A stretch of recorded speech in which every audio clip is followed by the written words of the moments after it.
नमस्कार।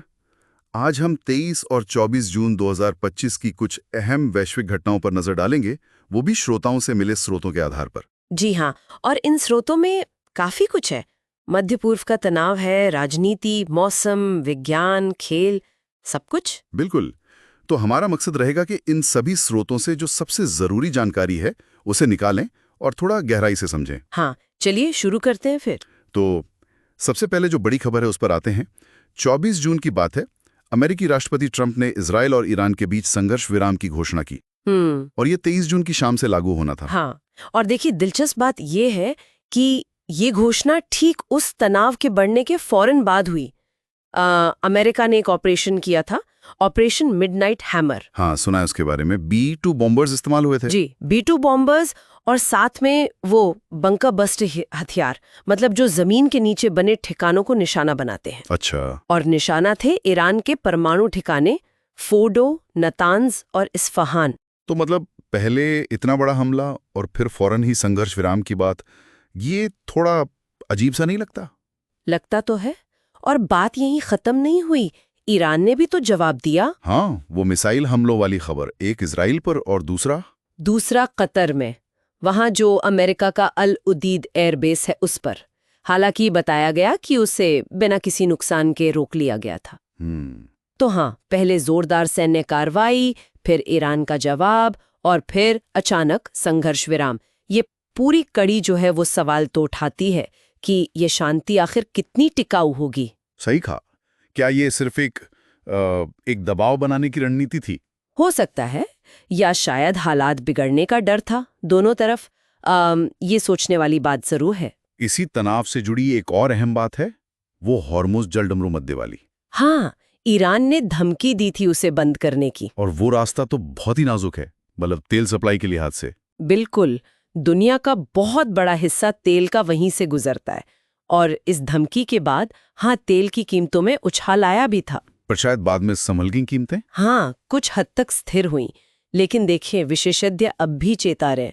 उनका कहना है कि अगर ये रास्ता सच में बंद हुआ तो तेल $110 प्रति बैरल के पार भी जा सकता है। बाप रे। हाँ, और गोल्डमैन सैक्स जैसी संस्थाएं भी कह रही हैं कि इसका असर पूरी दुनिया की ऊर्जा सप्लाई और अर्थव्यवस्था पर बहुत गंभीर पड़ सकता है। अच्छा, मध्य पूर्व से थोड़ा हटकर दुनिया के दूसरे हिस्सों को देखें तो जापान में भी कुछ चल रहा है। जी, जापान में उच्च सदन के चुनाव होने हैं। हाँ, तारीख पक्की हो गई है 20 जुलाई और इसकी घोषणा 24 जून को हुई। और यूरोप की बात करें तो ब्रिटेन में जो भयानक गर्मी का दौर था, हाँ, वो 30 डिग्री सेल्सियस से ऊपर तापमान और काफी दुखद मौतें भी हुई। जी, वो गर्मी का असर 22-23 जून के आसपास कुछ कम हुआ है।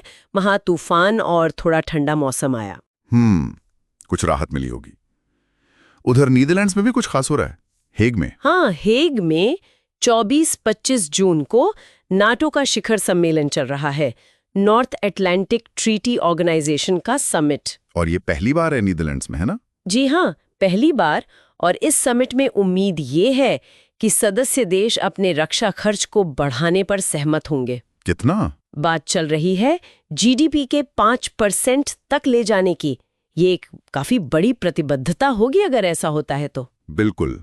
अच्छा, आप जरा विज्ञान की तरफ चलते हैं।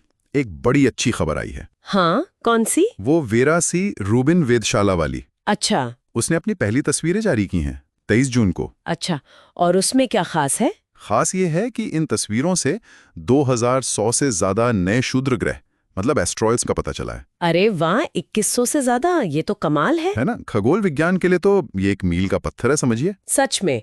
और खेल जगत से भी एक अपडेट है। हाँ, बताइए। वो ग्वांगजू में विश्व तीरंदाजी पैरा चैंपियनशिप होनी है सितंबर में। जी, 22 से 28 सितंबर। हाँ, तो उसके लिए एथलीटों के नाम फाइनल हो गए हैं और इसमें पूर्व पैरालंपिक गोल्ड मेडलिस्ट जेसन टेवेंस की भी शामिल है। अच्छा, बहुत बढ़िया। तो ये थी दुनिया भर की कुछ झलकियां। मध्य पूर्व में शांति की वो नाजुक कोशिशें, आर्थिक चिंताएं, उधर जापान में चुनावी माहौल, यूरोप में मौसम का बदलाव, नाटो की बैठक, विज्ञान में नई खोज और खेलों की तैयारी। मतलब काफी कुछ हुआ इन 2 दिनों में। बिल्कुल।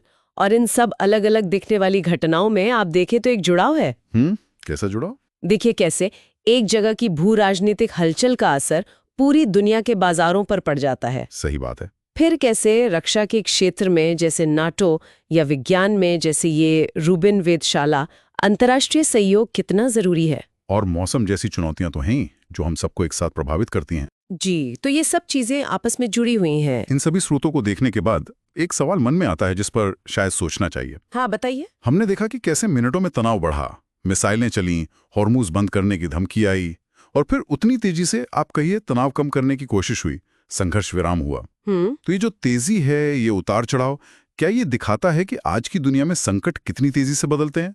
और ऐसे में हमारी जो अंतर्राष्ट्रीय कूटनीति है या जो रोकने की रणनीतियां हैं, वो कितनी असरदार हैं? या शायद उनकी कुछ सीमाओं की तरफ इशारा करता है। बिल्कुल। क्या वो मौजूदा हालात का मुकाबला करने के लिए काफी है या उनमें कुछ कमी है? ये एक सोचने लायक नुक्ता है। जरूर इस पर विचार